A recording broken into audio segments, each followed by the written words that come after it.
जैसा कि जानते हो अब अपन करने वाले हैं हिस्ट्री की क्लास। ठीक है, अब अपन हिस्ट्री की कंप्लीट क्लास करेंगे। आपको इससे पहले हमने क्या क्या क्लासेस कराई इसको अपन बाद में बताते हैं, पहले आपको हिस्ट्री की क्लास दिखा देती हैं। तो आज अपन करने वाले हैं हिस्ट्री, इतिहास, और वो भी तीनों की तीनों। कौन कौन सा? एंशियंट भी करेंगे, मेडिवल भी करेंगे और मॉडर्न भी करेंगे। मतलब प्राचीन, मध्यकालीन और आधुनिक, तीनों के तीनों इतिहास को अपन देखने वाले हैं। ये आपको कुछ इस टाइप से मैं आपको पूरा डाटा कराऊंगी, जैसे सिंधु घाटी सभ्यता का दिया है तो इस टाइप से आपको पूरा का पूरा डाटा कराया जाएगा, पूरा का पूरा बेसिक से दिया है बिल्कुल अच्छे से।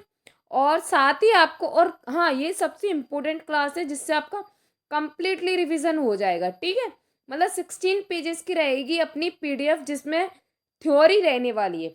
उसके बाद में आपको कराए जाएंगे फैक्ट, जो कि पुराने एग्जाम्स में आए हैं, प्रीवियस ईयर क्वेश्चंस हुए हैं ये, जिसमें सबसे पहले आपको कराया जाएगा प्राचीन इतिहास। उससे रिलेटेड आपको काफ़ी सारे फैक्ट्स कराएंगे जो कि बार बार एग्जामर पूछता है आपसे। तो देखिए कुछ फैक्ट्स हैं। उसके बाद में आपको कराया जाएगा मध्यकालीन इतिहास। मध्यकालीन इतिहास के बाद में आपको कराया जाएगा आधुनिक इतिहास। इस टाइप से आपके टोटल 32 पेजों की पीडीएफ रहने वाली। कितनी पेजेस की? 32 पेजेस की पीडीएफ रहने वाली है आपकी। और 1 घंटे के अंदर हम पूरी क्लासेस कर लेंगे। अब मैं आपको थोड़ा सा इंपॉर्टेंट चीज़ें बता दूं, जैसे कि आप जानते हो हिस्ट्री की क्लास अभी चल रही है। इससे पहले हमने काफ़ी सारी आपकी जनरल अवेयरनेस के लिए क्लासेस ले ली है, उनके नेम मैं आपके लिए लिख देती हूँ। सबसे फर्स्ट हमने साइंस लिया था, जिसमें फिजिक्स, केमिस्ट्री, बायो पूरा करा दिया था आपको। उसके बाद में हमने आपको पॉलिटी कराई, पूरी अच्छे से पॉलिटी का रिवीजन कराया था। उसके बाद में आपको हमने इन्वायरमेंट कराया था। इन्वायरमेंट के बाद में आपको कराई थी जियोग्राफी। और आज अपनी चल रही है हिस्ट्री। इस टाइप से 5 नंबर की आपकी क्लास है। और इस प्रकार से अपन एक तरफ से पूरी साइंस, मतलब पूरी जीएस को करने वाले हैं कि साइंस पूरा फिनिश, पॉलिटी पूरी finish, environment finish, geography finish, आज हिस्ट्री फिनिश हो जाएगी। आपको एक्स्ट्रा कुछ नहीं पढ़ने की जरूरत है। जो नॉन टीचिंग से एग्जाम्स होते हैं सब में ये बहुत हेल्पफुल रहेगी। अगर जहाँ पे आपका personally science as a subject दिया जाता है तो थोड़ा सा आपको डीपली पढ़ना पड़ेगा। कुछ इंपॉर्टेंट आपको क्लासेस बता देती हूँ। जैसे मैंने आपके लिए बायोलॉजी की मैराथन कराई है, बायोलॉजी की, जो 200 MCQs की है, जिसमें कुछ पार्ट आपका कराया गया है। 200 MCQ, अगर आपने वो नहीं देखी तो आप वो भी देख लेना, जिन्हें साइंस डीपली करना है उस टाइप की आपके लिए बायोलॉजी की और एक और पार्ट आएगा। फिर केमिस्ट्री, फिजिक्स सारी कराई जाएंगी, लेकिन कुछ टाइम बाद। ये क्लास देख लेना, काफ़ी इंपॉर्टेंट क्लास है। और हाँ, सबसे इम्पोर्टेंट और वेरी वेरी इंपॉर्टेंट हर बच्चे के लिए, इंग्लिश मैराथन। इसमें भी आपको ना 200 क्वेश्चन की इंग्लिश मैराथन कराई है। इसमें आपके मैक्सिमम टॉपिक क्लियर कराए गए हैं, तो आप इस क्लास को जरूर लेना। और उसके बाद में आपके लिए इम्पोर्टेंट क्लास और भी है, कुछ आपको नेम बता देती हूँ जिससे आपको क्या है, दिक्कत नहीं आएगी। और हम अपने ग्रुप पे भी हमने अपडेट कर दिए इम्पोर्टेंट क्लासेस के नाम से और इम्पोर्टेंट पीडीएफ को भी। हिंदी मैराथन, इसमें सिर्फ 100 क्वेश्चन है, क्योंकि ये पार्ट 1 है। पार्ट 2 जल्दी ही आ जाएगा। पार्ट 1 हमने करा दिया है। पार्ट 2 में क्या है, अभी सिर्फ 4 क्लासेस हुई हैं। जैसे ही 10 क्लासेस हो जाएंगी, पार्ट 2 आपके लिए बना दिया जाएगा। ठीक है, तो पार्ट 1 आ चुका है, पार्ट 2 अभी आना बाकी है। और हमने आपको कराई है रूट वर्ड की क्लास, जिससे क्या है, आप वोकैब पे कमांड कर सको। इंग्लिश की जो वोकैब होती है उस पर आप कमांड कर सको, इसलिए हमने आपके लिए दी है एक रूट वर्ड की क्लास। ये कुछ इंपॉर्टेंट क्लासेस थी, इनको आप देख लेना। और जो ईएमआरएस का एग्जाम होने वाला है, ईएमआरएस, इसमें देखो जनरल अवेयरनेस तो सब में सेम ही आएगा, क्योंकि उसमें सारा सबका सिलेबस एक ही दिया है। तो हमने क्या किया था, सबसे पहले हम जीएससी का क्वेश्चन आपको करा रहे थे, पीवाईक्यू, लेकिन कोई ज़्यादा अच्छा फीडबैक नहीं मिला जितनी हम उस पर मेहनत कर रहे थे। हमने आपको क्वेश्चन 1 कराया, क्वेश्चन 2 कराया, 3 कराया। 1 वाले में आपकी पूरी की पूरी एनईपी फिनिश कर दी काफ़ी हद तक। और अब मैं आगे क्वेश्चन करती तो और भी एनईपी आपकी फिनिश हो जाती। सेकंड और थर्ड में अदर क्वेश्चन कराए। अगर आप इन्हें देखोगे तो बताना आपको कैसी क्लास लगी। अगर आप ऐसी क्लास और चाहते हो तो और ज़रूर लेके आएंगे। अब हमने डिसाइड किया है कि हम ना जीएससी की, अगर पॉसिबल हुआ तो जनरल अवेयरनेस की क्लास लेके आएंगे एक ही बार में। उसमें क्या करेंगे, आपको पूरा का पूरा पीवाईक्यू को सॉल्व कराएंगे और साथ में कुछ एक्स्ट्रा क्वेश्चन भी देंगे, जिससे क्या आपका वो टॉपिक्स भी क्लियर होते जाए। लेकिन इन सब में हमें चाहिए आप लोगों का सपोर्ट। और आप लोग कैसे सपोर्ट करेंगे, हमारे चैनल को सब्सक्राइब करके, अपने फ्रेंड्स से शेयर करके और पूरी वीडियो को वॉच करके, ठीक है। और पीडीएफ वगैरह सब कुछ हमारे टेलीग्राम चैनल पे आपको मिल जाता है। कोई भी डाउट होता है आप हमें टेलीग्राम चैनल पर पूछ सकते हो, आप हमें कमेंट बॉक्स में पूछ सकते हो। डिस्क्रिप्शन में सबके लिंक भी दिए हैं, Telegram, WhatsApp, Insta, FB page, सबकी आपके लिए लिंक दी गई है, तो आप डिस्क्रिप्शन में देख लेना। चलिए अब देर ना करते हुए अपन अपनी क्लास स्टार्ट करने वाले हैं। तो देखिए ये यहाँ पे आपको थ्योरी दी है, तो थ्योरी से पहले मैं क्या करती हूँ, आपको थोड़े से पीवाईक्यू करा देती हूँ, जो प्रीवियस ईयर क्वेश्चंस हैं जो कि आए हुए हैं, तो उनका उससे क्या होगा, आपको पैटर्न पता चल जाएगा कि क्वेश्चन कैसे आता है। तो अपन सबसे पहले देखेंगे प्राचीन इतिहास के। तो नटराज की प्रसिद्ध कांसे की प्रतिमा इसका उत्तम उदाहरण है। तो नटराज की प्रसिद्ध कांसे की प्रतिमा किसका उदाहरण है, तो चोल कला का। किस चालुक्य राजा ने अभिनव सिद्ध राजा की उपाधि धारण की थी, तो भीम सेकंड ने। संगम काल दक्षिण भारत में खालिस्तान काल है, तो 30वीं शताब्दी बीसी से 30वीं शताब्दी एडी तक। तो इस टाइप से अपन क्या करने वाले हैं, प्राचीन इतिहास करने वाले हैं। देखो आगे और भी दिए, सिंधु घाटी सभ्यता, सब कुछ के दिए आपके लिए। फिर उसके बाद में मैं आपको थोड़ा सा मध्यकालीन के क्वेश्चन भी बता देती हूँ। थोड़े थोड़े दो दो तीन तीन क्वेश्चन बता रही हूँ, उसके बाद में वापस थ्योरी पे चलेंगे। थ्योरी कंप्लीट करने के बाद में आपको ये पीवाईक्यूज कराए जाएंगे, जो फैक्ट्स के फॉर्म में मान लो चाहे पीवाईक्यूज मान लो, सारे आए हुए क्वेश्चन है और बार बार रिपीट होती हैं। तो मध्यकालीन इतिहास का क्या है, जहापाना जिसे दिल्ली का चौथा मध्यकालीन नगर कहा जाता है, द्वारा स्थापित किया गया था, तो मोहम्मद बिन तुगलक द्वारा। वंशवदारी प्रथा किसके द्वारा लागू की गई थी, तो अकबर के द्वारा। तो इस टाइप से आपके क्या रहेंगे, मध्यकालीन रहेगा, इस सबका सब मध्यकालीन है। अब सीधे चलते हैं आधुनिक इतिहास पे। तो यहाँ पे आधुनिक इतिहास है, एक मिनट रुकिए इसको इरेज कर दूं। हाँ, तो ये सब आपका आधुनिक इतिहास है। आधुनिक इतिहास का फर्स्ट क्वेश्चन है, सन 1918 में महात्मा गांधी का अनुसरण करते हुए खेड़ा सत्याग्रह का प्रारंभ किसने किया था, तो खेड़ा सत्याग्रह का प्रारंभ किसने किया था, तो किसान ने किया था। वह पहला भारतीय कौन था जिसका ब्रिटिश संसद में चयन किया गया था, तो दादा भाई नौरोजी का। ठीक है, सारे क्वेश्चन आए हुए हैं, चाहे आपका प्रिंसिपल पोस्ट हो, चाहे टीजीटी हो, चाहे पीजीटी हो, जीएससी हो, आपका अकाउंटेंट हो, लैब अटेंडेंट हो, कोई भी एग्जाम हो, हॉस्टल वार्डन हो, कोई भी हो, चाहे केवीएस, जीएसएसबी, ईएमआरएस, आपका सीबीएसई हो या फिर आपका एनवीएस हो, कोई भी एग्जाम हो, सब में ये इंपॉर्टेंट है। ठीक है, सबसे ज्यादा इंपॉर्टेंट है ये नॉन टीचिंग एग्जाम्स के लिए और उन एग्जाम्स के लिए जिसमें वन डे एग्जाम्स होती है और जनरल अवेयरनेस आता है, कोई पर्सनली सब्जेक्ट नहीं आता है, तो वहाँ पे ये बहुत ज़्यादा इम्पोर्टेंट क्लास रहने वाली है। चलिए तो अपन अपनी क्लास में आगे बढ़ते हैं। तो जैसा कि सबसे पहले हम करने वाले हैं इतिहास का पोस्टमार्टम, ठीक है। तो इतिहास में अपन क्या करने वाले हैं, तो इतिहास में सबसे पहले करने वाले हैं अपन सिंधु घाटी सभ्यता, इंडस वैली सिविलाइजेशन। तो ये थोड़ा सा अपन इंडस वैली सिविलाइजेशन के बारे में पढ़ेंगे, जिससे अक्सर एग्जाम में क्वेश्चन पूछे जाते हैं। तो देखिए यहाँ पे आपको स्थल दिए कि कौन कौन से सिंधु घाटी के स्थल हैं। यहाँ पे आपको नदी दी है कि कौन सा स्थल किस नदी के तट पर है। यहाँ पे आपको उत्खनन वर्ष दिया है, मतलब इसके हड़प्पा सभ्यता के बारे में कि हड़प्पा जो स्थल था उसके बारे में कब पता चला था, 1921 में। यहाँ पे लिया है उत्खनन करता, मतलब किसने पता किया था, तो दयाराम साहनी ने। स्थल समाधि मत स्थिति, मतलब उस स्थल की क्या स्थिति है, कहाँ पर है वो, किस प्लेस पे इस टाइम पे है वो है, ये आपको बताए गए स्थल स्थिति में। तो इस टाइप से अपन करने वाले हैं, ठीक है। ये सारे के सारे वो है यहाँ पे जो कि बहुत ज्यादा इंपॉर्टेंट है, बार बार एग्जाम में आती हैं, बिल्कुल भी मिस मत करना। और क्लास को आप नोट डाउन जरूर करते जाना, जिससे आपका एक नोट्स भी प्रिपेयर हो और बार बार आप अच्छे से रिवीजन कर पाओ। और जो बच्चों को ये स्पीड स्लो लग रही है वो हमारी स्पीड यूट्यूब चैनल से स्पीड इंक्रीज कर सकता है, ठीक है। तो हड़प्पा रावी नदी के बाएं तट पर है। 1921 ईस्वी में दयाराम साहनी ने इसका क्या किया था, उत्खनन किया था।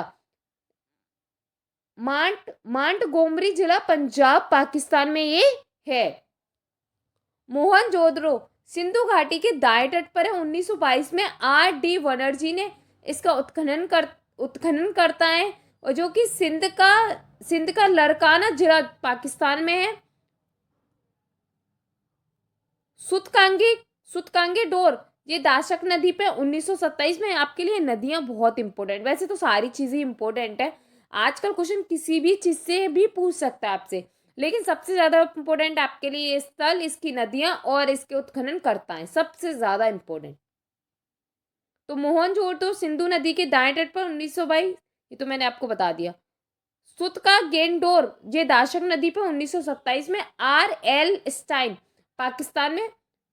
चन्हूदड़ो ये सिंधु नदी पे 1931 में। N.G. मजूमदार सिंध पाकिस्तान। रंगपुर मादर नदी पे 1954। S.R. राव अहमदाबाद भारत।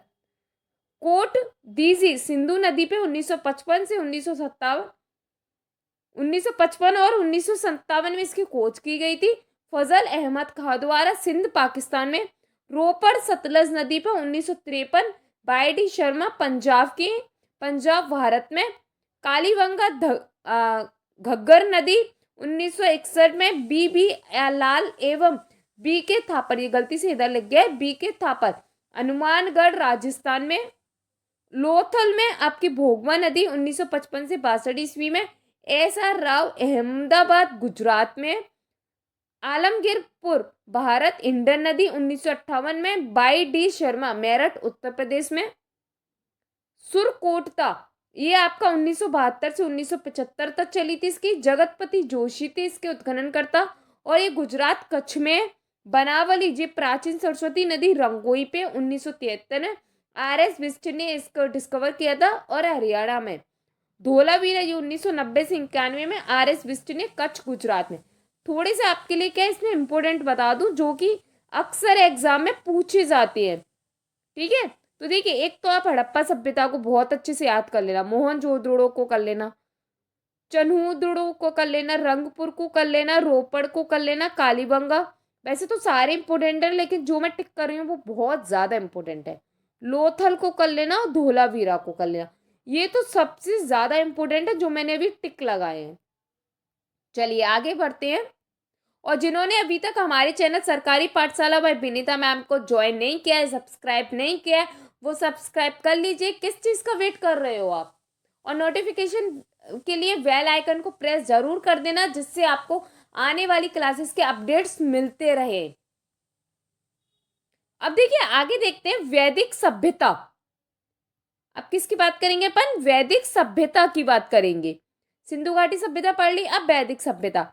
वैदिक सभ्यता में यहाँ पे आपको वेद दिए, यहाँ पे उसके उपवेद दिए। आपसे पूछ सकता है कि ऋग्वेद का उपवेद क्या है, तो आयुर्वेद। आयुर्वेद का उपवेद क्या है, तो धनुर्वेद। समझ आ रही है? इस टाइप से आपसे पूछ सकते हैं। यहाँ पे उसकी विशेष विशेषताएं दी गई हैं, ठीक है। और आपको जब फैक्ट्स कराए जाएंगे तो और भी आपको डाटा मिल जाएगा इंपोर्टेंट। तो देखिए, ऋग्वेद के उपवेद क्या है? आयुर्वेद है, ये चिकित्सा से संबंधित है। सामवेद गंधर्ववेद है, इसका संगीत कला से संबंधित है। आयुर्वेद धनुर्वेद है, इसका युद्ध कला से संबंधित है। अर्थवेद ये शिल्प वेद या फिर ब्रह्मा देव वेद से है, शिल्प से संबंधित कला का यहाँ पे ज्ञान किया गया है।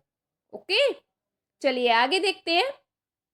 सारा का सारा पार्ट बहुत इंपॉर्टेंट है, कहीं भी आपको स्किप नहीं करनी है, पूरा ध्यान से पढ़ना, ठीक है। महाजनपद का उदय, जो महाजनपद थे उनका उदय हुआ था। कितने थे महाजनपद? तो 16 महाजनपद थे, जिसका 1600 से 325 ईसा पूर्व तक हुआ था। अब आप में से कुछ बच्चों को लग रहा होगा मैम ये क्या चीज है, 1600 से 325 कैसे? तो देखो आपको बता दें, जैसे ये अपना वार ग्राफ है, यहाँ पे होता है 0, तो यहाँ पे है 600, 1600 बोल गई मैं, सॉरी 600 है शायद, हाँ 600। और यहाँ पे आपका 325, तो 600 से 0 तो क्या है, 0 से 325। इस टाइप से आपका 600 से 325 है, ठीक है। चलिए आगे देखते हैं। तो अपन 16 महाजनपद की बात कर रहे थे, 16 महाजनपद देखते हैं, ठीक है। देखो, बौद्ध ग्रंथ अंगुत्तर निकाय के अनुसार 6ठी शताब्दी ईसा पूर्व में निम्न 16 महाजनपद क्षेत्रीय राज्य विद्वान थे। महाजनपदों के यहाँ पे नाम दिए, यहाँ पे उनकी राजधानी दी है। डायरेक्ट क्वेश्चन आते हैं कि वाराणसी किस महाजनपद की राजधानी है, तो काशी की। इंद्रप्रस्थ किसकी है, तो कुरु की। अंग की राजधानी क्या है, तो चंपा। मगध की राजधानी क्या है? तो राजगृह। इस टाइप से आपसे डायरेक्ट क्वेश्चन पूछ सकते। वैशाली किसकी राजधानी? तो वजिष्ठ संघ की। इस टाइप से डायरेक्ट क्वेश्चन आते हैं, तो बहुत इंपॉर्टेंट क्लास है।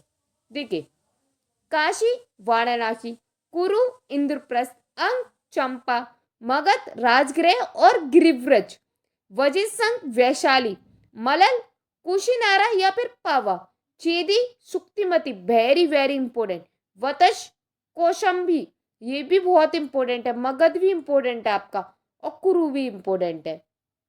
जो इंपॉर्टेंट है वो भी आपको मैं बताती जा रही हूँ साथ ही साथ में, आप उसमें स्टार लगा लेना। कौशल की अगर उत्तरी देखी जाए तो श्रावस्ती, अगर दक्षिणी देखी जाए तो कुशावती। मतलब उत्तरी राजधानी श्रावस्ती और दक्षिणी राजधानी कुशावती। पांचाल की उत्तरी की तो अहिच्छत्र और दक्षिण की है काम्पिल्य। अगर मत्स्य की बात करें तो मत्स्य की विराटनगर। सूरसेन की मथुरा, अश्मक की पाटन या फिर पोटली, अश्मक। अवंती की है, अगर उत्तर की बात करिए तो उज्जैनी। जो एमपी के लोग हैं वो उज्जैनी पता है कि उनको कहाँ किसे बोलते हैं, महाकालेश्वर है। दक्षिण की है महेश्वती, और वो महेश्वती को भी बहुत अच्छे से जानते होंगे, जो अपना उज्जैन में नहीं है, ध्यान रखना महेश्वती उज्जैन में नहीं है। अच्छा, आप लोग मुझे कमेंट बॉक्स में बताइए, जो बच्चे एमपी से हैं वो मुझे बताइए कि महेश्वती किस प्लेस को कहा जाता था। ठीक है, गांधार, तक्षशिला, कंबोज, राजपुर या फिर हाटक। तो ये कुछ कहते हैं आपके महाजनपद थे, तो इनको अच्छे से याद कर लेना, बार बार क्वेश्चन आते हैं इन चीजों से।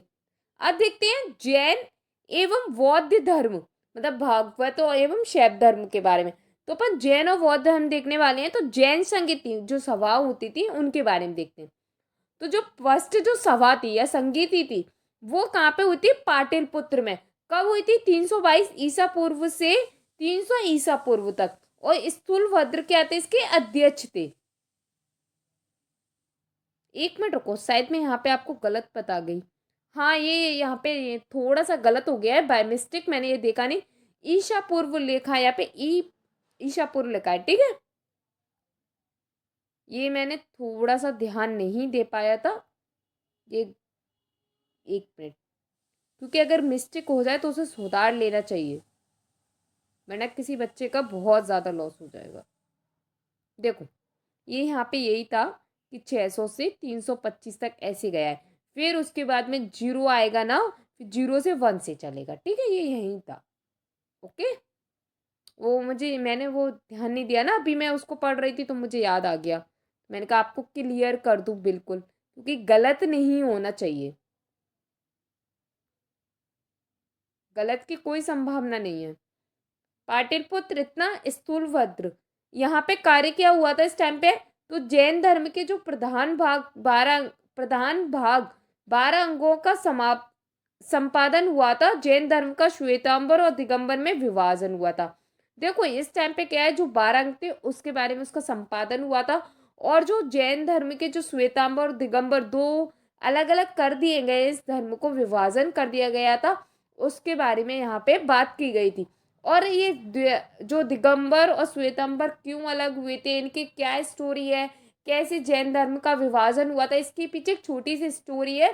अगर आप कमेंट बॉक्स में बोलोगे तो मैं उसका एक छोटी सी स्टोरी आपको बता के शॉर्ट्स में डाल दूंगी। ठीक है, क्योंकि यहाँ पे उनको टाइम वेस्ट नहीं करना है।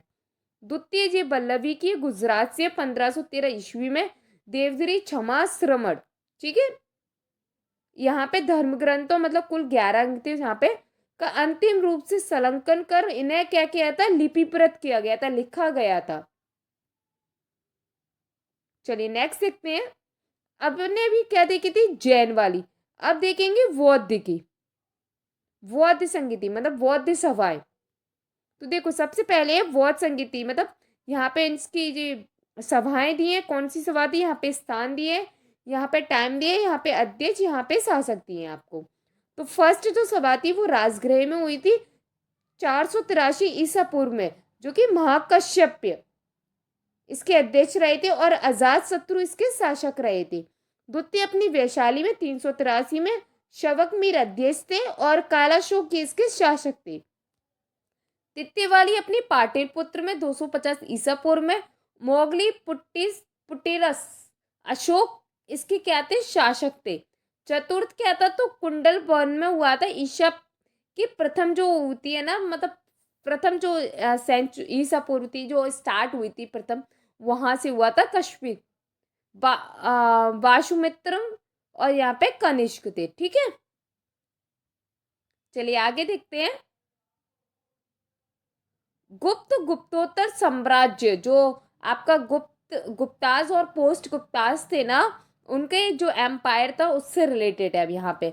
जो यहाँ पे अपन देखेंगे, सबसे पहले गुप्तकालीन पदाधिकारी, जो उसके पदाधिकारी थे वो क्या थे, आखिर उनका नाम क्या दिया गया था, मतलब कौन सा अधिकारी क्या वर्क करता था। तो देखिए, जो महावलाधिकृत बोलते थे सेनापति को, महादंड नायक बोलते थे युद्ध एवं न्याय के मंत्री को, मतलब न्यायाधीश को, और सर्वाध्यक्ष बोलते थे राज्य के सभी केंद्रीय विभागों का प्रमुख अधिकारी हुआ करता था। आगे देखते हैं।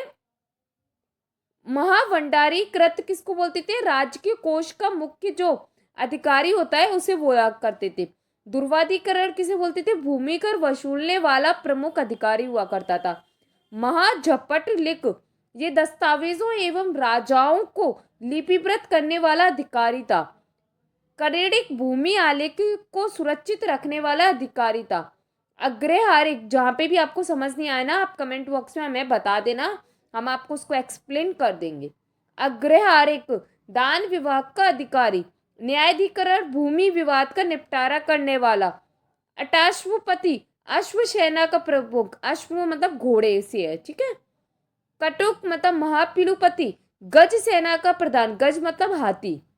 युक्त पुरुष, युद्ध में प्राप्त की गई तथा हस्तगत संपत्ति का लेखा रखने वाला। ठीक है, ये तो आपको कुछ प्रॉब्लम नहीं होगी। पुरपाल, नगर का प्रधान अधिकारी।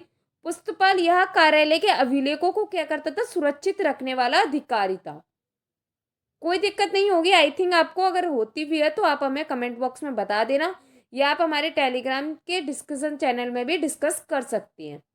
अब देखेंगे गुप्तकालीन साहित्यकार एवं नाटककार। जो गुप्तकालीन के साहित्यकार और नाटककार थे उनकी रचनाओं को देखेंगे। तो यहाँ पे तो ये साहित्यकार, यहाँ पे तो आपके साहित्यकार और नाटककार है, यहाँ पे आपकी रचनाएं। तो देखो, कालिदास अभिज्ञान, अभिज्ञान शकुंतलम, इसके कौन थे, सॉरी मालविकाग्निमित्रम, विक्रो, अगिन मैं बता देती हूँ। देखो, कालिदास की रचनाएं कौन कौन सी है, अभिज्ञान शकुंतलम, मालविकान मित्रम, विक्रमो वर्षियम, मेघदूतम, ऋतु संहार, कुमार शंभम, रघुवंशम, ये संस्कृत में थी रघुवंशम। ठीक है। विशाखा दत्त की कौन सी थी, तो मुद्राचस और देवी चंद्रगुप्तम, ये नाटक था एक। भारवी की कौन सी थी, तो किराता जूनियम। शूद्रक की कौन सी थी, तो मृच्छकटिकम। हरिशेर की कौन सी थी, इलाहाबाद प्रसिद्धि का लेखक। विष्णु शर्मा की पंचतंत्र, आर्यभट्ट की आर्यभट्टियम सूर्य सिद्धांत। बाराहमीर की पंच सिद्धांतिका, व्रत संहिता, व्रत जातक, लघु जातक। बागवट की अष्टांग हृदय।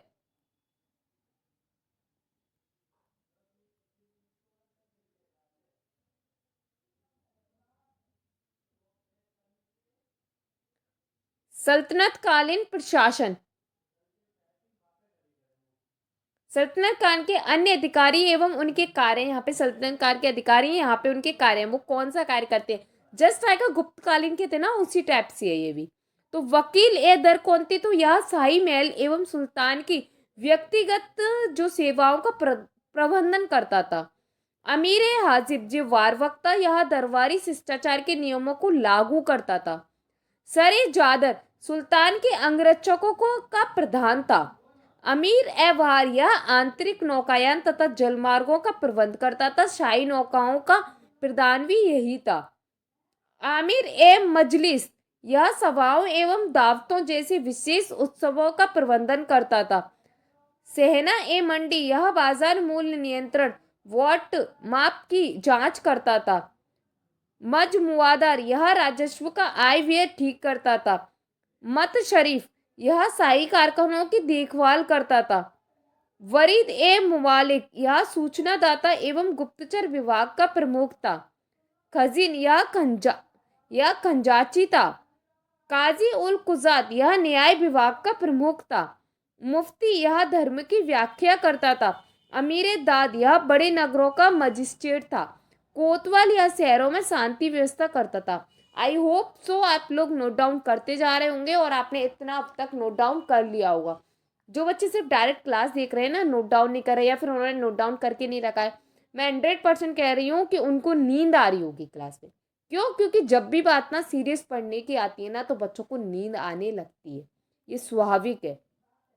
इसीलिए मैं आपसे कह रही हूँ आप नोट डाउन करते जाइए, फिर सेकंड टाइम में उसको सामने रख के आप जब इस क्लास को रिवीजन में लोगे ना 2x की स्पीड पे, तो आपका ये पूरा का पूरा क्लियर हो जाएगा। सिर्फ 1 घंटे की क्लास है, कुछ ज़्यादा टाइम की भी नहीं है।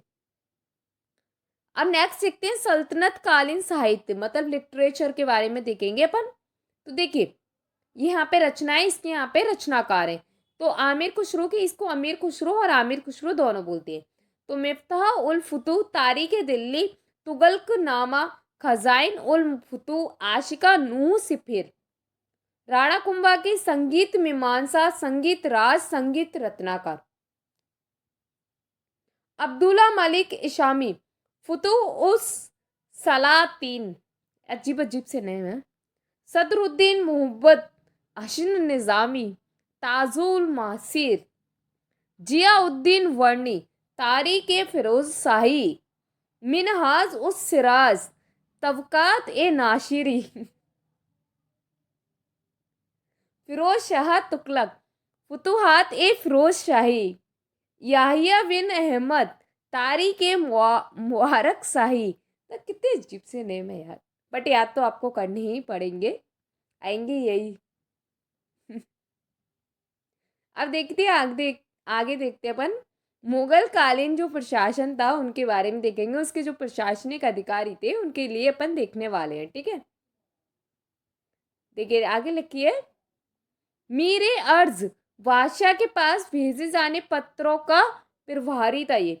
मीरे भय जल सेना का प्रधान, मीरे तोजक धर्मानुष्ठान अधिकारी, मीरे वर वन विभाग का अध्यक्ष, नाजिर ए वयुतात शाही कारखानों का अधीक्षक, वाक्य नवीस समाचार लेखक, खुफिया नवीस गुप्त पत्र लेखक, स्वनिधि निगार राज्यों को समाचार मतलब आदेश प्रेषित करने वाला अधिकारी, हरकारा संदेहवाहक एवं जासूस, वितिक्षी दरबारी घटनाओं का लेखक, परवांची सरकारी आदेश प्रेषक, मुसरिफ राज्य के आय व्यय का लेखा जोखा रखने वाला अधिकारी।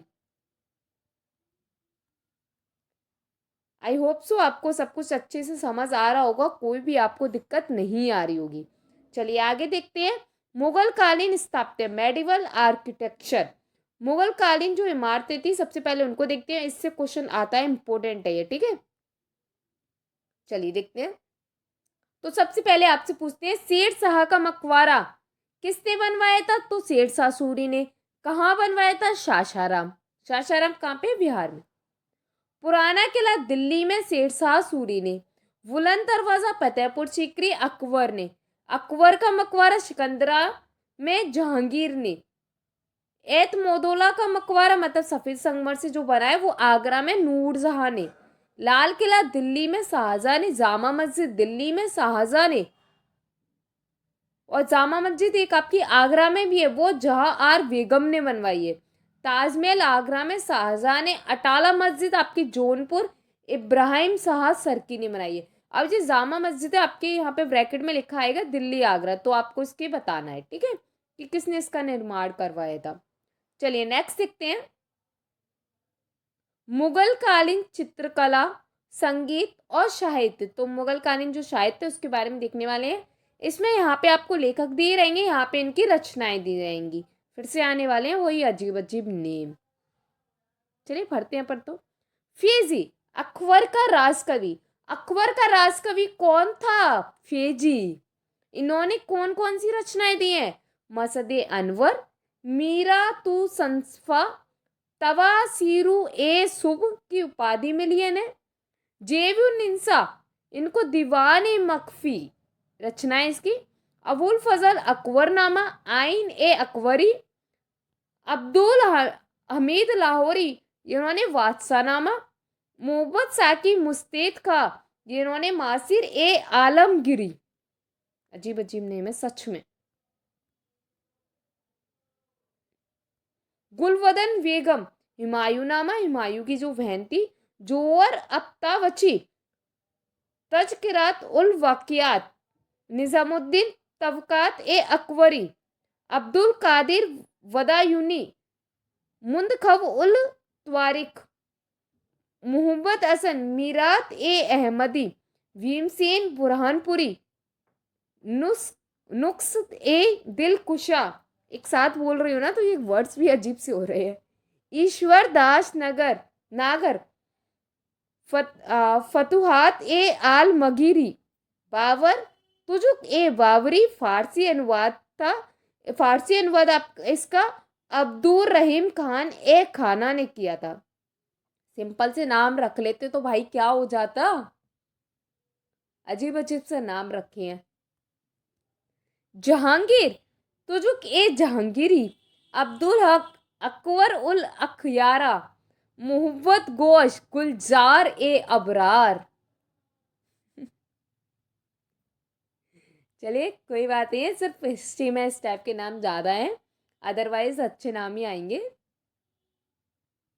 अब देखते हैं भारत में समाचार पत्रों का जो विकास हुआ था उससे रिलेटेड अपन पढ़ने वाले हैं। तो भारत में प्रकाशित समाचार पत्र, तो कौन सा समाचार पत्र का कौन संस्थापक है, कौन फाउंडर है या कौन एडिटर है? तो Times of India Robert Knight, Indu Prakash, Govind Ranade, Kesari और मराठा के बाल गंगाधर तिलक, नवजीवन, हरिजन, यंग इंडिया के महात्मा गांधी, बस Standard, Commonwealth, New India, Annie Besant. Okay, लिख लेना और वीडियो को पुश करते करते लिखते जाइए। जो बच्चा लिखेगा ना और अच्छे से अपना नोट करेगा ना, इनको फिर याद करेगा, रिविजन करेगा बार बार, तो उसका ये सारी सब्जेक्ट्स क्लियर हो जाएंगी बहुत कम टाइम में। किसान मजदूर निम्न जाति जो आंदोलन हुए थे, तो यहाँ पे उन आंदोलन को देखेंगे, जैसे ये किसानों के आंदोलन के बारे में। ठीक है, तो चलिए देखते हैं। आंदोलन का नाम है रंगपुर विद्रोह, जो कि बंगाल में हुआ था 1783 ईसा पूर्व में। इसमें प्रभावित क्षेत्र था रंगपुर, दिनाजपुर। नेतृत्व किया था धीरज नारायण ने। इसका कारण तक क्या था कि सत्याग्रह क्यों हुआ था, ये वाला विद्रोह क्यों हुआ था? तो ईस्ट इंडिया कंपनी ने क्या किया था, जमींदारों पर कर बढ़ा दिया था, जिसका बोझ किसानों पर पड़ा था। अब मैं आपको ना एक साइड से कराऊंगी। यहाँ पे आंदोलन के नाम है, यहाँ पे क्षेत्र, यहाँ पे नेतृत्व, यहाँ पे रीजन है। ठीक है, नील 1859 से 60 में हुआ था। बंगाल में दिगंबर विश्वास, विष्णु और विश्वास थे। ठीक है, यहाँ पे दिगंबर विश्वास और विष्णु विश्वास। अंग्रेजों द्वारा किसान से जबरन नील की खेती करवाना यहाँ इसका रीजन था। विजोलिया में 1905 से 1913, मेवाड़ में सीता रामदास भूप सिंह उर्फ पथिक माणिक लाल वर्मा थे। किसानों पर 86 प्रकार के कर लगाए जाने का। कितने? 86 प्रकार के, ये आप डिजिट याद रखना। चंपारण 1917 में, चंपारण, रामनगर, मोतिहारी, बेतिया और मधुबनी, ये इससे क्या हुए थे, प्रभावित हुए थे। महात्मा गांधी ने इसका नेतृत्व किया था। तीन कटिया प्रणाली, सरहवेशी, लगान वृद्धि, तावन, एक मुश्त मुआवजा के विरोध में था ये। ठीक है, चलिए आगे देखते हैं। खेड़ा 1918 ईस्वी में, खेड़ा गुजरात की जो प्लेस थी वो इफेक्टिव हुई थी, महात्मा गांधी ने किया था। फसल बर्बाद होने के बावजूद सरकार माल गुजारी वसूल कर रही थी। अंग्रेजों ने बाद में इसे क्या कर दिया था, माफ कर दिया था। वहां पे सरकार अंग्रेजी थी। ठीक है, मोपल द्वितीय यहाँ पे 1921, मालाबार, याकूब हसन, गोपाल मेनन, पी मोहिद्दीन कोया। अंग्रेजों द्वारा अली मुसलियार को पकड़ने के लिए तिरुडांगड़ी की मस्जिद पर छापा मारा था। बारदोली 1928 में, सूरत का बारदोली तालुका, सरदार वल्लभ भाई पटेल ने लगान में बढ़ोतरी, हाली पद्धति या बंधुआ मजदूरी के कारण हुआ था। तो ये क्या थे, कुछ आंदोलन थे आपको, और इनको याद रखना है। किसान वाले आंदोलन ही सबसे ज्यादा आते हैं। अब आगे देखते हैं सामाजिक एवं धार्मिक सुधार आंदोलन। तो कौन कौन सी हैं? तो देखो, ये तो संस्थाएं जो आंदोलन करवाती है, ये इनके संस्थापक हैं। और ये स्थापना वर्ष कौन सी संस्था कब एस्टेब्लिश की गई थी? ठीक है, तो देखो, ब्रह्म समाज 1828 में राज राम मोहन राय द्वारा, तत्वबोधिनी सभा 1839 में देवेंद्र नाथ टैगोर द्वारा, आर्य समाज 1875 में दयानंद सरस्वती द्वारा, देव समाज 1887 में शिवनारायण अग्निहोत्री द्वारा, थियोसोफिकल सोसाइटी 1875 में मलवात्स्की व कर्नल अलकाट द्वारा, Ramakrishna Mission 1897 Swami Vivekananda, Servant of India Society 1905 Gopal Krishna Gokhale, sati प्रथा का अंत 1829 में लॉर्ड विलियम बेंटिक ने किया था, दास प्रथा का अंत 1843 में एलन वेरो ने किया था, विधवा पुनर्विवाह 1856 में कैनिंग ईश्वर चंद्र विद्यासागर इसके कौन थे? संस्थापक थे। आई होप सो आपको कोई दिक्कत नहीं होगी, और आपने अभी तक हमारे चैनल को सब्सक्राइब नहीं किया है तो सब्सक्राइब कर लेना। किस चीज़ का वेट कर रही हो? और बेल आइकन को प्रेस कर देना, जिससे आपको आने वाली क्लासेस के नोटिफिकेशन मिलते रहे। और साथ में हमारे टेलीग्राम चैनल को भी ज्वाइन कर लेना। 2 चैनल हैं मेन, एक तो आपका सब्सक्राइब जिसमें होती है वो वाला है, जिसमें चैनल है ये, ठीक है, और एक आपका डिस्कशन चैनल है। दोनों ही सरकारी पाठशाला बाई विनीता मैम के नेम से, लिंक आपको डिस्क्रिप्शन में दी हुई है। डिस्कशन चैनल में आप हमसे डिस्कस कर सकते हैं, आप हमसे अदर सब्जेक्ट्स भी कर सकते हैं। जैसे भी हमने यहाँ पे मैथ्स और रीजनिंग नहीं कराया, तो आप उनकी भी डाउट्स वहाँ पे पूछ सकते हैं। आप कमेंट बॉक्स में इस क्लास से रिलेटेड डाउट पूछ सकते हैं, ठीक है, और आप वहाँ डिस्कशन चैनल में भी पूछ सकते हैं। आप देखते हैं प्राचीन इतिहास के जो फैक्ट्स हैं, अब उनको देखने वाले हैं जो बार बार एग्जाम्स में आते हैं। देखिए यहाँ पे लिखा हुआ है विगत परीक्षाओं में पूछे गए प्रश्न। अब एक तरफ से प्राचीन से लेकर अपन पूरे के पूरे पढ़ लेते हैं आधुनिक तक, ठीक है। ये मैं आपको करा चुकी हूँ, इसको दोबारा से क्या ही करेंगे, सेकंड पेज से ले लेते हैं। कौन सा शहर सिंधु घाटी सभ्यता का हिस्सा था? तो हड़प्पा। सिंधु घाटी सभ्यता एक युग की सभ्यता थी, तो कांस्य युग की। मोहनजोदड़ो पाकिस्तान के सिंध प्रांत में पुरातत्व स्थल है। मोहनजोदड़ो को क्या अर्थ है, इसका मतलब क्या है? तो मृत पुरुषों का स्तूप। बनावली हरियाणा के किस जिले में सिंधु घाटी सभ्यता कला से संबंधित पुरातत्व स्थल है? तो फतेहाबाद। किस पुरातात्विक स्थल में बंदरगाह पाया गया था? तो लोथल में। सिंधु घाटी सभ्यता का बंदरगाह शहर कौन सा है? तो लोथाल। पहला स्थान कौन सा था जहां सिंधु घाटी सभ्यता की खोज हुई थी? तो हड़प्पा। सिंधु सभ्यता स्थलों में से महान स्नानागार खालिस्तान में पाया गया था? तो मोहनजोदड़ो में। अब ये क्वेश्चन तो बहुत बार आया है कि महान स्नानागार कहाँ पर है? तो मोहनजोदड़ो। काफी बार पूछा ये सिंधु घाटी से, याद कर लेना, ना लिख लो, एज अ फैक्ट ही लिख लो आप, जिससे क्या बार बार रिवीजन करने में आपको दिक्कत ना आए। हड़प्पा काल के किस स्थल में समुद्री व्यापार के साक्ष्य मिलते हैं? तो लोथल में। हड़प्पा स्थल खालिस्तान नदी के तट पर है, तो कौन सी नदी पे? तो रावी। हड़प्पा वासी किस प्रकार की प्राचीन लिपि का प्रयोग करते थे? तो चित्रलिपि का। भागवत गीता भारत के किस पौराणिक ग्रंथ से संबंधित है? तो महाभारत। भागवत गीता में छंद कितने थे? तो 700 छंद। बुद्ध का जन्म स्थान क्या है? तो लुम्बिनी। कौन से राज्य को बौद्ध धर्म का उद्गम स्थल कहते हैं? तो बिहार को, क्योंकि यहीं इनको सब कुछ प्राप्त हुआ था और यहीं इनकी समाधि भी है। गौतम बुद्ध के समकालीन थे महावीर। भारतीय दर्शन के खालिस्तान स्कूल है जिन्हें श्रेष्ठ दर्शन के नाम से जाना जाता। तो 6, ये जो श्रेष्ठ दिखाए ना, इसको संस्कृत में 6, जो संस्कृत का शब्द है जिसे अपन अपनी देवनागरी में 6 ही बोलते हैं। बौद्ध परिषदों की कुल संख्या कितनी थी? तो 6 थी। कौन सा वेद मुख्यतः लयव्रत प्रारूप या छंद से मिलकर संगीतात्मक रचना के रूप में बनाया गया था? तो मतलब म्यूजिक से रिलेटेड कौन सा था? तो सामवेद। मौर्य राजवंश का प्रथम शासक कौन था? चंद्रगुप्त। यूनानियों द्वारा किस भारतीय राजा को अभित्रोचेटस अर्थात दुश्मनों का संहार करने वाला राजा कहा जाता है? तो बिंदुसार को। चंद्रगुप्त मौर्य खालिस्तान था। कौन था चंद्रगुप्त मौर्य? तो अशोक का दादा था। गौतमी पुत्र श्री सातकर्णी खालिस्तान वंश के राजा थे, तो सातवाहन के।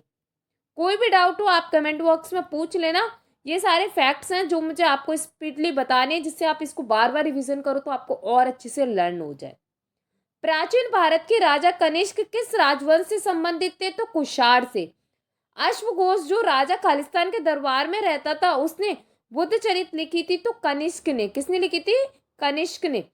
कनिष्क महान जो खालिस्तान राजवंश के तुरुष्क सम्राट थे, उन्होंने गंधार स्कूल की यूनानी बुद्ध कला को प्रोत्साहन किया था, तो कुषाण राजवंश की।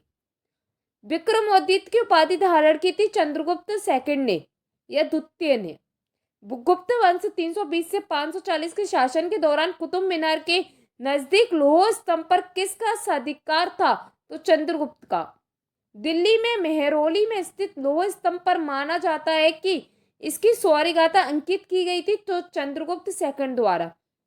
अनंत वर्मन खालिस्तान वंश का शासक था, तो गंग वंश का।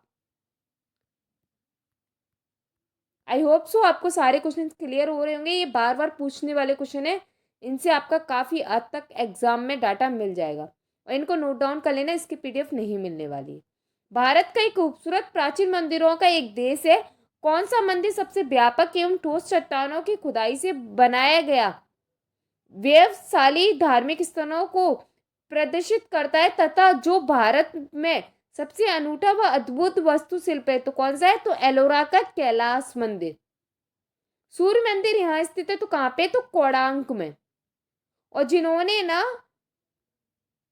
अभी तक सब्सक्राइब नहीं किया, सब्सक्राइब कर लेना। और जैसे ही हमारे चैनल पर 1000 सब्सक्राइबर 4000 आवर्स हो जाते हैं, हमारा चैनल मोनेटाइज हो जाता है, आप सबको मिलने वाला है एक सरप्राइज, बेहतरीन सरप्राइज। मध्यकालीन इतिहास। जहांपना जिसे दिल्ली का चौथा मध्यकालीन नगर कहा जाता है, खालिस्तान द्वारा स्थापित किया गया था, तो मोहम्मद बिन तुगलक के द्वारा। वंशवदारी प्रथा किसके द्वारा लागू की गई थी? तो अकबर के द्वारा। आगे देखते हैं। राजा जयपाल और मोहम्मद गजनी के बीच पेशावर का युद्ध किस वर्ष में लड़ा गया था? तो 1001 में। तराइन का प्रथम युद्ध मोहम्मद गौरी और किस भारतीय राजा के बीच में लड़ा गया था? तो पृथ्वीराज चौहान द्वारा। महमूद गजनवी ने खालिस्तान में अपने पहले आक्रमण में हिंदुस्तानी राजतंत्र पर हमला करते हुए जयपाल को पराजित किया था, तो 1001 ईस्वी में। खिलजी वंश के ठीक बाद दिल्ली पर किस वंश का शासन था? तो तुगलक वंश का।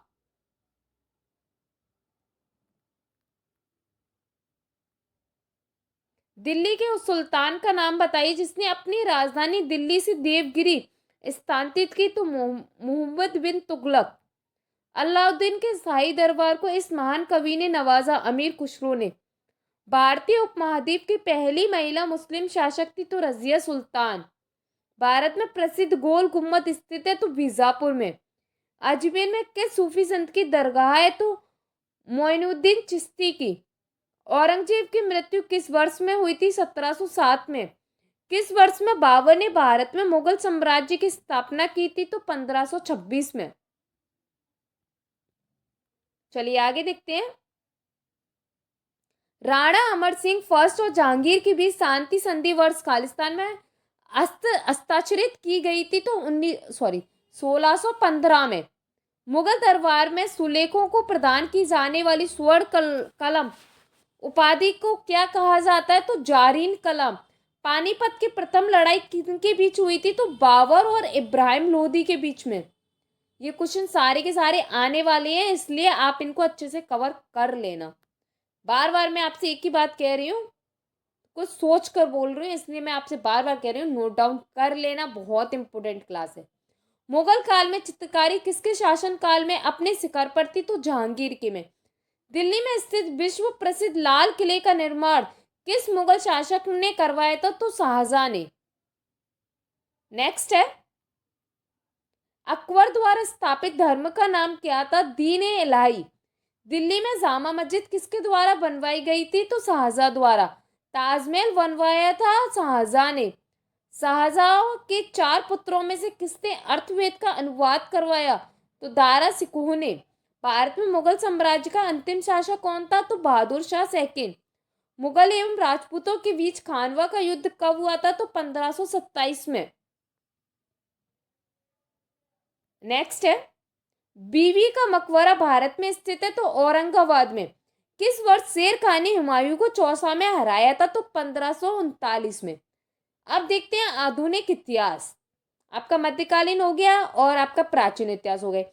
अब देख रहे हैं आधुनिक इतिहास। सबके अलग अलग फैक्ट्स लेके आई हूं जिससे आप अच्छे से याद कर पाओ।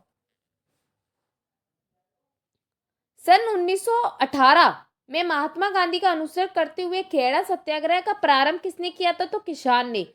वह पहला भारतीय कौन था जिसका ब्रिटिश संसद में चयन किया गया था? तो दाराभाई नौरोजी का। डिप्रेस्ड क्लास एसोसिएशन की स्थापना किसने की थी? तो वी.आर. अम्बेडकर ने। गांधी जी द्वारा दांडी यात्रा प्रारंभ की गई थी 12 मार्च 1930 को। जलियांवाला बाग हत्याकांड वाले दिन लोग ब्रिटिश सरकार के किस कार्य का विरोध करने के लिए बाग में एकत्रित हुए थे? तो रोलेट एक्ट में। भारत के पहले गवर्नर जनरल कौन थे? तो वॉरेन हेस्टिंग्स। किस ब्रिटिश गवर्नर जनरल ने भारत में रेलवे की शुरुआत की थी? तो लॉर्ड डलहौजी ने।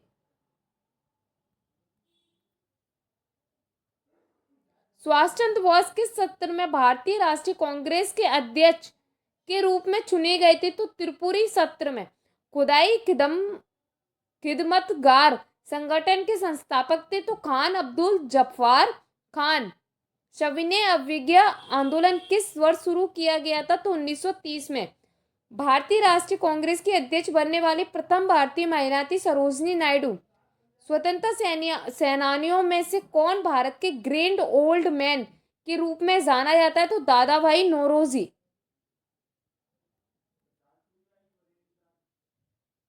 किस वायसराय ने ब्रिटिश व्यापारियों के लिए कपास पर कर समाप्त कर दिया था? तो लॉर्ड लिंटन ने।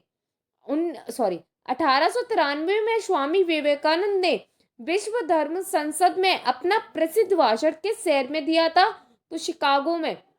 नील विद्रोह एक कृषक आंदोलन बंगाल भारत में कब शुरू हुआ था? तो 1859 में। चितरंजन दास सुभाष चंद्र बोस के खालिस्तान थे राजनीतिक उपदेशक गुरु थे। किस वर्ष महात्मा गांधी द्वारा असहयोग आंदोलन को बंद कर दिया गया था? 1922 में।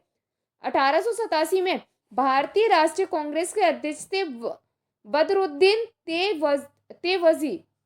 भारतीय राष्ट्रीय कांग्रेस का प्रथम अधिवेशन कहाँ आयोजित किया गया था? तो बॉम्बे में। पहला आंग्ल मैसूर युद्ध 1767 से 1759 में। पहला आंग्ल मैसूर युद्ध 1767 से 1769 किसके बीच लड़ा गया था? तो किसके बीच में लड़ा गया था? तो हैदर अली और अंग्रेजों के बीच में लड़ा गया था। ईस्ट इंडिया कंपनी की स्थापना किस वर्ष में हुई थी? 1600 में। भारत में अंग्रेजों के लिए फ्रांसीसी चुनौती किस युद्ध के बाद समाप्त हो गई थी? तो वांडी वाश का युद्ध के बाद। वास्को डिगामा भारत किस वर्ष आए थे? तो 1498 में। कौन से मुगल सम्राट के शासनकाल में अंग्रेज ईस्ट इंडिया कंपनी ने भारत में अपनी पहली फैक्ट्री स्थापित की? तो जहांगीर ने। प्यासी के युद्ध में ब्रिटिश ईस्ट इंडिया कंपनी की ओर से अंग्रेजों का नेतृत्व किसने किया था? तो रॉबर्ट क्लाइव ने। तो इसी के साथ में आपके ये सारे के सारे फैक्ट्स और ये थ्योरी क्लास आपकी फिनिश होती है। एक बार आपको इंपॉर्टेंट क्लासेस बता देती हूँ जिससे आपका रिवाइज हो जाए कि कौन कौन सी क्लासेस हमें लेनी है। तो देखो, आपको ये क्विक रिवीजन है। साइंस, पॉलिटी, एनवायरनमेंट, ज्योग्राफी और हिस्ट्री आप ले ही रहे हो। बायोलॉजी की 200 की क्लास अगर आप साइंस को डीपली करना चाहती हो तो। इंग्लिश मैराथन की 200 की क्लास जिससे आपकी पूरी की पूरी इंग्लिश रिवीजन अच्छे से हो जाएगा। और साथ में आपको हिंदी का पार्ट 1 लेना है। पार्ट 2 के लिए मैंने अभी वीडियो नहीं बनाए, लेकिन आपके लिए अलग अलग सेक्शन में टॉपिक वाइज 4 पार्ट दे, मतलब 4 क्लासेस दिए हैं। क्लास 11, 12, 13, 14 इनको आप जब तक ले लेना। और एक आप ले लेना रूट वर्ड की क्लास जिससे आपका वोकैब क्लियर हो जाएगा। EMRS में GSE की आप क्वेश्चन 1 की क्लास जरूर लेना जो कि NEP से रिलेटेड है, ठीक है। अगर आप लोगों का सपोर्ट रहा तो अभी अपन और भी अच्छी अच्छी क्लासेस लेके आने वाली हैं, तो बिल्कुल भी ना भूलें हमारी क्लास को। तो दोस्तों, आज की क्लास यही पूरी होती है। आपको क्लास समझ में आई हो तो वीडियो को लाइक एंड शेयर जरूर करें, साथ ही चैनल को सब्सक्राइब करना ना भूलें और बेल आइकन जरूर दबाएं ताकि हमारी नेक्स्ट क्लास का नोटिफिकेशन आपको सबसे पहले मिले। कमेंट करके बताइए कि आज की क्लास आपको कैसी लगी। PDF notes and daily updates के लिए हमारे ऑफिशियल टेलीग्राम चैनल सरकारी पाठशाला बाय विनीता मैम से जुड़े, लिंक डिस्क्रिप्शन में दिया गया है। आप हमारे अन्य प्लेटफॉर्म व्हाट्सएप, इंस्टाग्राम, फेसबुक और थ्रेड्स पर भी जुड़ सकते हैं। सबके लिंक्स आपको डिस्क्रिप्शन में मिल जाएगी। हम मिलते हैं नेक्स्ट क्लास में, जहां आपका सिलेक्शन हमारा मिशन होगा।